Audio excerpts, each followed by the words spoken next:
گھر گھر میں تازیوں کو سجاؤ کچھ اس طرح، گھر گھر میں تازیوں عباس کے علم کی بلندی کے سامنے پستی پٹونا اوجے سوریا دکھائی دے، پستی پٹونا اوجے سوریا دکھائی دے، حاصل ہوئی ہے اس کو کنیزی بطول کی، حاصل ہوئی ہے اس کو کنیزی بطول کی، کیوں کرنا آسمان پا فضا دکھائی دے، کیوں کرنا آسمان پا فضا دکھائی دے،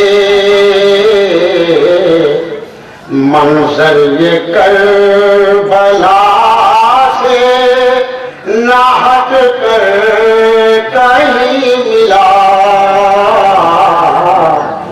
منظر یہ کربلا سے نہ ہٹ کر کہیں ملا،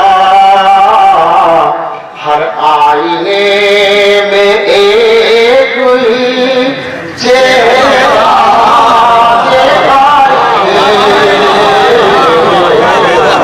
ہر آئینے منظر یہ کربلا سے نہ ہٹ کر کہیں ملا، ہر آئینے میں ایک ہی چہرہ دکھائی دے، کرے باطل پہ چھایا ہوا صغر ہے، اور نئے کی بلندی ہوا اوپر ہے، نعرے تلوار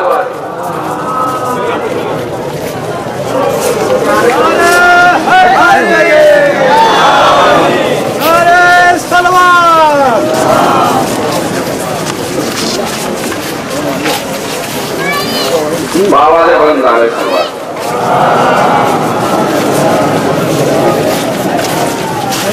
سفا سوار سمائیے، جذبے ایمان کبھی بھی فرد ہو سکتا نہیں، ورد ہے نادے علی تو درد ہو سکتا نہیں،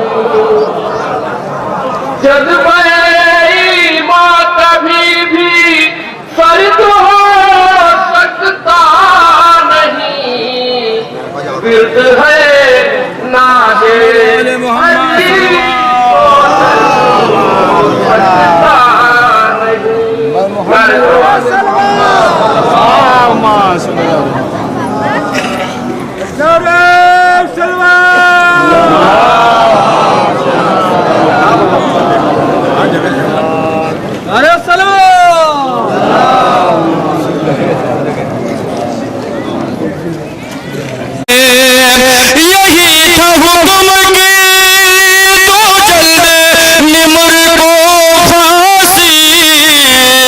یہی تھا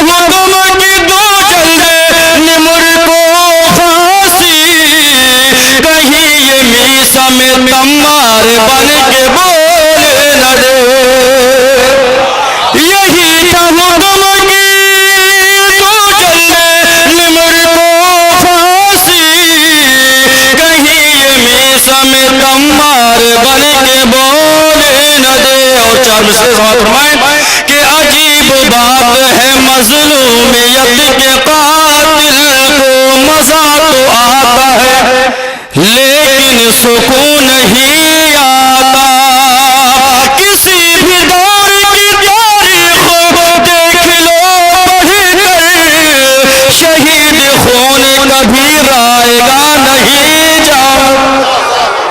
کسی بھی دور کی تاریخ دیکھ لو پڑھ کر شہید خون کبھی رائے گا نہیں جاتا. اور 4 مصرے سماعت فرمائیں حضرات. نعرے صلوات بھیجیں.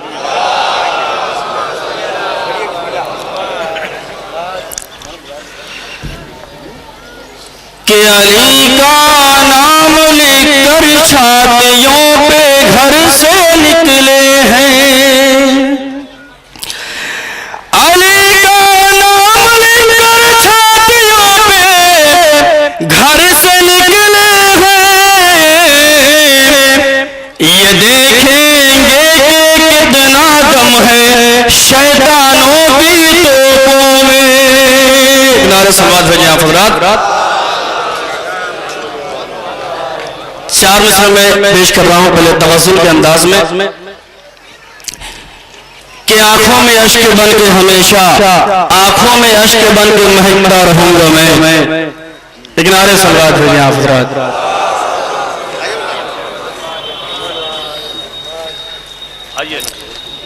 آنکھوں میں اشک بن کے مہکتا رہوں گا میں. تشنا لبی کے بعد بھی دریا رہوں گا میں. تشنا لبی کے بعد بھی دریا رہوں گا میں. پھولوں سے میں نے سیکھا ہے جینے کا حوصلہ. 4 مصرے سماعت فرمائیں افراد تغزل کے انداز میں باپ نور صاحب کے حوالے کر رہا ہوں کہ پھولوں سے میں نے سیکھا ہے جینے کا حوصلہ. کتنا بھی ٹوٹ جاؤں مہکتا رہوں گا میں. پھولوں سے میں نے سیکھا ہے جینے کا حوصلہ. کتنا بھی ٹوٹ جاؤں مہکتا رہوں گا میں. آئیے گزارش ہے بڑے ادب و احترام سے مولانا محمد اصغر صاحب جوال پور سے تشریف لائے. نعرے صلوات. سامعین کرام سلام علیکم. 4 مصرے کہ سعودیوں نے تمہیں اس وجہ سے قتل کیا. سنیے گا کہ سعودیوں نے تمہیں اس وجہ سے قتل کیا کہ تم تھے حق پرستار باقر النمر. سنیے گا سعودیوں نے تمہیں اس وجہ سے قتل کیا کہ تم تھے حق پرستار باقر النمر. تم میری زبان کو کاٹو کہ قتل کر ڈالو کہوں گا پھر بھی میں ہر بار باقر النمر. میری زبان کو کاٹو کہ قتل کر ڈالو کہوں گا پھر بھی میں ہر بار باقر النمر. ایک مطلب کچھ پیش کرنا مدرخہ سننے کا حضور کہ تیور تو بہت وقت کی رفتار کے بدلے. شعر سنیے گا کہ تیور تو بہت وقت کی رفتار کے بدلے لیکن نہ قدم سہ کے آزادار کے بدلے. شعر سنیے گا تیور تو بہت وقت کی رفتار کے بدلے لیکن نہ قدم سہ کے آزادار کے بدلے. حسن مطلب لیکن نہ قدم سہ کے آزادار کے بدلے. مولا نے مقدر کہا 2-4 کے بدلے حالات ذرا دیر میں سنسار کے بدلے. شعر سنے گا مولا نے مقدر کہا 2-4 کے بدلے حالات ذرا دیر میں سنسار کے بدلے. رسولی میں چڑھا کر بھی جہاں دیکھ چکا ہے جذبات کا حامی سمیت تمار کے بدلے. سولی پہ چڑھا کر بھی جہاں دیکھ چکا ہے جذبات کا حامی سمیت تمار کے بدلے. حساس شعر مدرخہ سنے گا سولی پہ چڑھا کر بھی جہاں دیکھ چکا ہے جذبات کا حامی سمیت تمار کے بدلے. بچوں کی حفاظت کے لیے زینب مستر پہرے پہ ہے موجود علمدار کے بدلے. بچوں کی حفاظت کے لیے زینب مستر پہرے پہ ہے موجود علمدار کے بدلے. سلمان مبارک ہو صفے نور میں شرکت کیا تو نے شرف پایا ہے کردار کے بدلے. شعر سنے گا سلمان مبارک ہو صفے نور میں شرکت کیا تو نے شرف پایا ہے. آخری 2 شعر سنے گا سلمان مبارک ہو صفے نور میں شرکت کیا تو نے شرف پایا ہے کردار کے بدلے. تو اگر آئیہ لیتے علی اصغر کو جو دیکھا قدرت نے ہنسی بخش دی تلوار کے بدلے.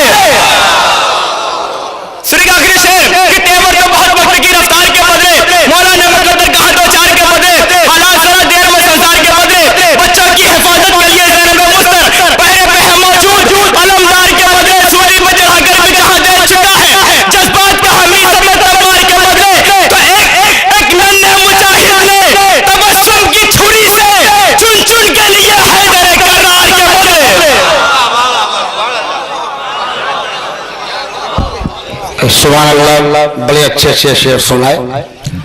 سب سے پہلے میں وطن عزیز کے علماء کرام سے یہ گزارش کروں گا کہ وہ ڈائس پہ تشریف لے چلیں، نہیں آپ حضرات زینت بنیں اوپر بیٹھیں تو، اور بہت سے چہرے ہماری نظروں کے سامنے ہیں جن کا شمار دانشوروں میں ہوتا ہے جو کافی باذوق لوگ ہیں، مگر وہ پیچھے بیٹھے ہوئے ہیں، تو میں چاہتا ہوں کہ وہ حضرات اپنی جگہ سے اٹھ کے پہلی صف میں آ جائیں تاکہ ایک سجے سجائے ماحول میں میں قبلہ سے گزارش کروں۔ جو حضرات پیچھے بیٹھے ہیں مگر ان کی جگہ آگے پہلی صف میں ان سے گزارش کر رہا ہوں، نام تو نہیں لوں، کتنے نام لوں گا، وہ اپنی جگہ سے اٹھ کے پہلی صف میں آ جائیں۔ اور حضرات یہ جو پروگرام منعقد کیا گیا ہے وہ آیت اللہ شیخ باقر النمر تاباسرا اور دیگر شہدائے راہ خدا کے ایصال ثواب کے لیے منعقد کیا گیا ہے۔ اور اب آئیے میں بڑے ادب اور احترام کے ساتھ استاد الذاکرین، عمدۃ المتکلمین، فخر الواعظین، حجت الاسلام والمسلمین، عزت مآب عالی جناب مولانا السید حمید الحسن صاحب قبلہ لکھنوی سے مؤدبانہ گزارش کر رہا ہوں وہ ممبر پر تشریف لائیں اور آپ حضرات نعرہ صلوات سے پرزور استقبال کریں۔ ایک نعرہ صلوات۔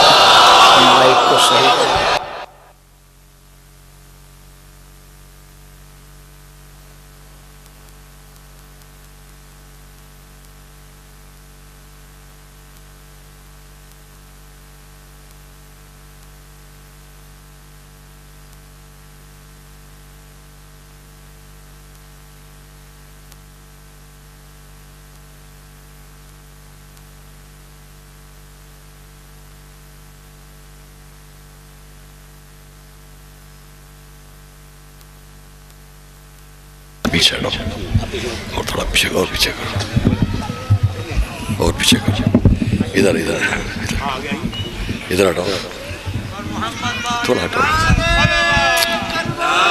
ٹھیک ہو بس، ٹھیک ہے ٹھیک ہے ٹھیک ہے ٹھیک ہے چھوٹا پڑے گا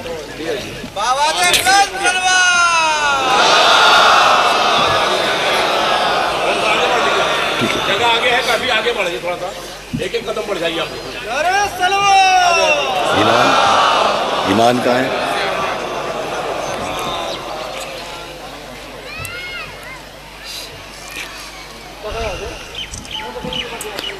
سب سے پہلے یہ گزارش ہے کہ جن کے لیے یہ اجتماع ہے، جناب آیت اللہ شہید حضرت باقر النمر، حضرت آقا باقر النمر کے ساتھ جو اور محبان اہل بیت شہید ہوئے، اور تمام مومنین اور مومنات محبان اہل بیت جو ہمارے درمیان نہیں ہیں، ان سب کے لیے ایک بار سورہ فاتحہ کی طرف۔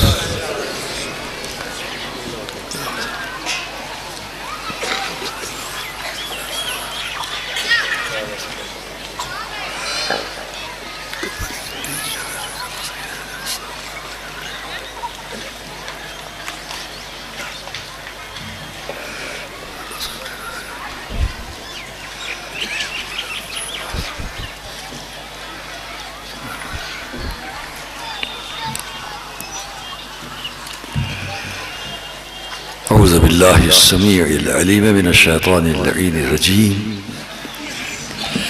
بسم اللہ الرحمن الرحیم، الحمدللہ رب العالمین، والصلاة والسلام علی اشرف الانبیاء والمرسلین، سیدنا و نبینا و شفیعنا ابی القاسم محمد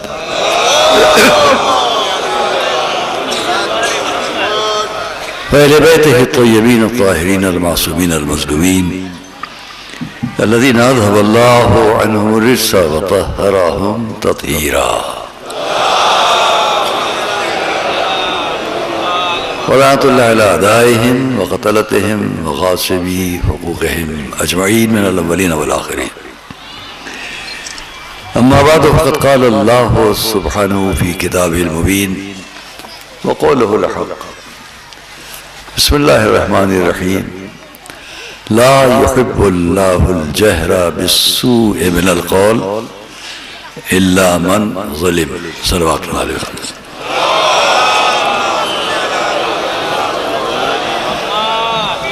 عزیزان گرامی، ہم آپ کی خدمت میں ایسے موقع پر کہ جب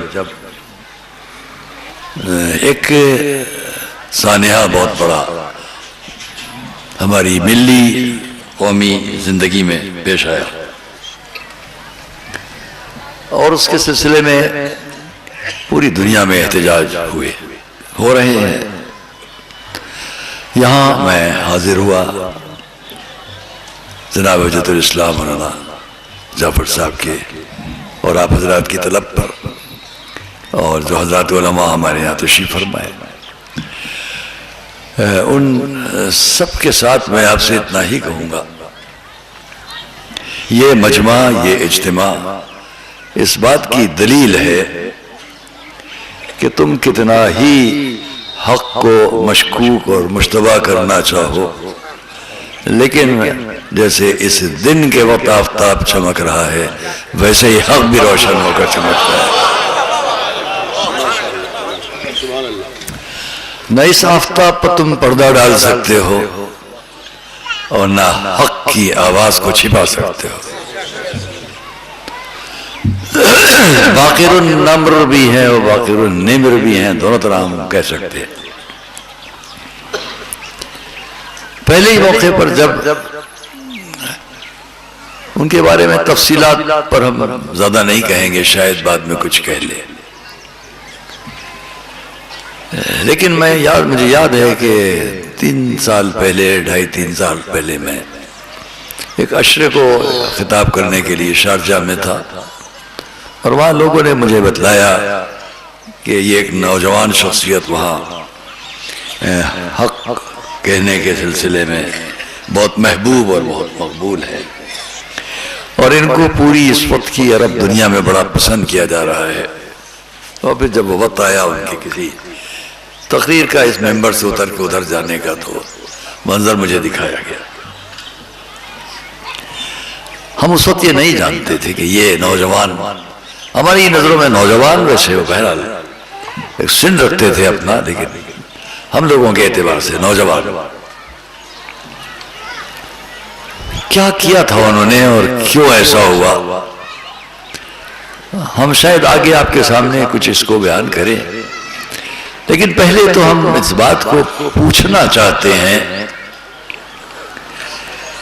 تمام دنیا اسلام کے محققین، مبصرین، ان سبھی سے، یہ خالی ایک ہی فرقہ اتنی شد و مت سے کیوں کہتا ہے یہ ظلم ہوا، وہ ظلم ہوا، یہ مظلوم ہے، وہ مظلوم ہے؟ اسلام تو ہمیشہ سے مظلوم کی حمایت کا دین تھا اور ہے، تو جہاں جہاں نام اسلام ہونا چاہیے وہاں جب بھی کہیں ظلم ہو تو اس کے خلاف سب کو مل کر آواز اٹھانا چاہیے۔ یہ ایک متعین محدود مجمع کا ہر جگہ کہنا، کیا اس کی دلیل نہیں ہے کہ ہمیں آپس کی صفوں میں ہی تلاش کر لینا چاہیے کہ ظالم کون ہے اور مظلوم کون ہے؟ صلوات محمد علیہ وسلم۔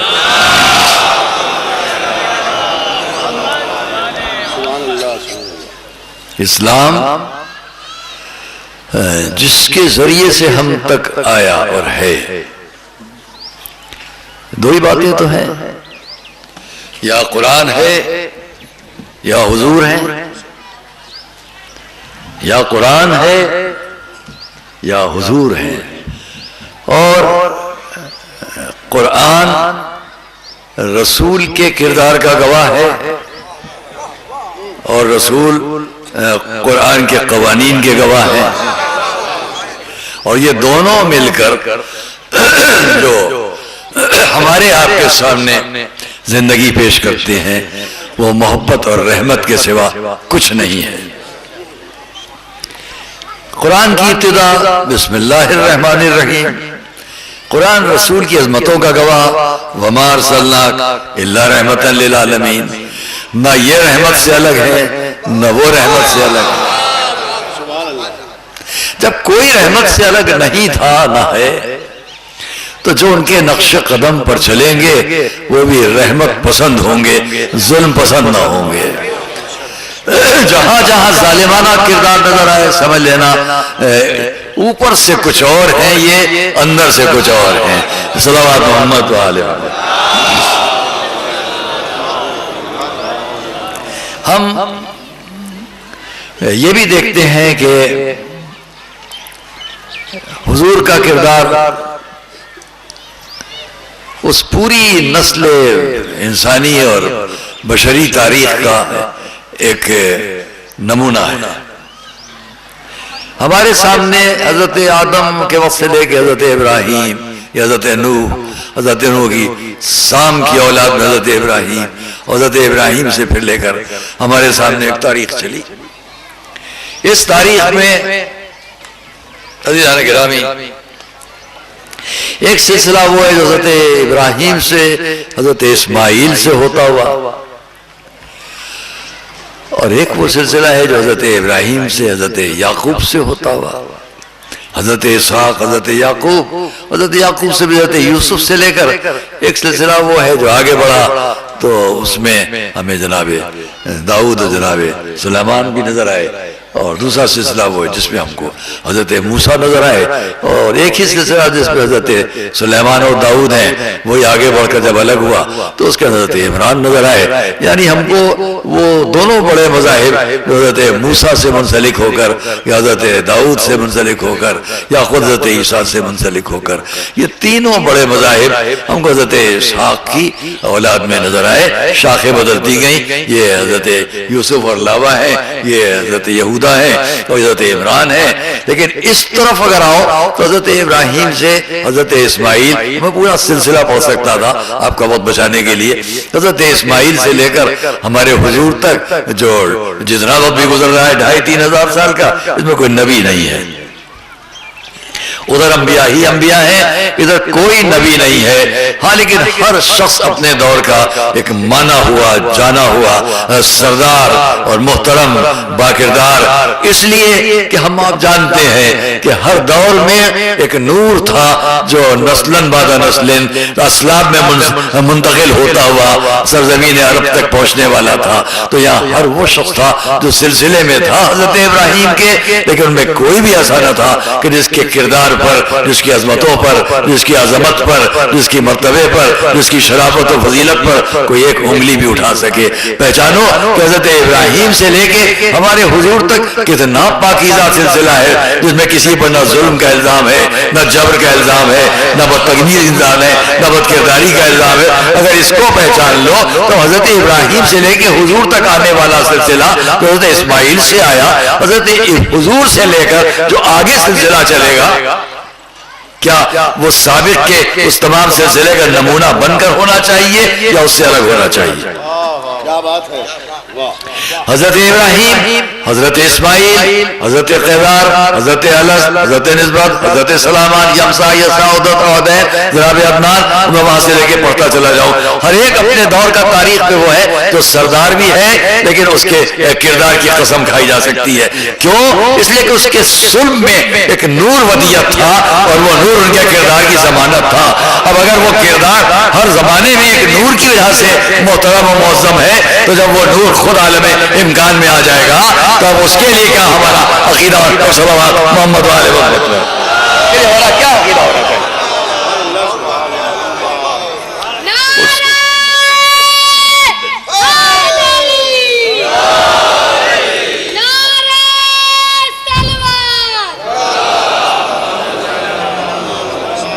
یہ جو نسلیں چل رہی تھیں بے شک ایک ہی جگہ تقریباً مصر کے نیل ندی سے لے کر